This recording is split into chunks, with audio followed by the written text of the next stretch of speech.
Hi hello மக்களே. So நம்ம customers நிறைய பேர் என்கிட்ட கேட்ட டவுட்டு, சிஸ்டர் இப்போ இருக்கக்கூடிய கிளைமேட்டுக்கு எப்படி நான் வந்து பிளான்ட்டை பராமரிக்கணும், பர்டிகுலர்லி ரோஸ் பிளான்ட்ஸ் நான் இப்படி வந்து பராமரிக்கணும் அப்படின்னு நிறைய பேர் கேட்டாங்க.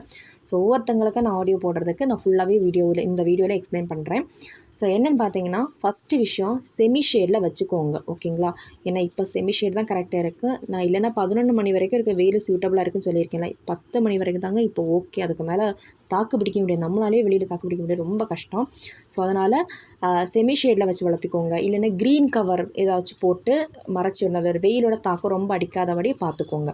செகண்ட் விஷயம் என்னென்னு பார்த்தீங்கன்னா, 2 நேரம் தண்ணி ஊற்றிக்கணும். காலையில் 10 மணிக்கு உள்ளாடி, அதுக்கப்புறமா ஒரு 3 மணிலேருந்து 4 மணிக்கு உள்ளாடி வந்து செடிகளுக்கு தண்ணி ஊற்றிக்கோங்க.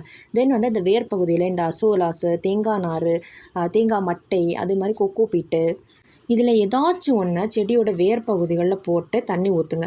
ஸோ தட் இது என்ன பண்ணிக்கணும்னா, அந்த தண்ணி வந்து ரொம்ப சீக்கிரம் வறண்டு போகாமல் இருக்கும், ஈரப்பதை தக்க வைக்கும். ஸோ தட் பிளான்ட் வந்து ரொம்ப நேரம் லாங் லாஸ்டிங்காக நல்லா ஹைட்ரேட்டாக இருக்கும். டீஹைட்ரேஷன் ஆகும்போது தான் பிளான்ட் வந்து இந்த மாதிரி சீக்கிரமே வாடி கருகிறது, ஓகேங்களா?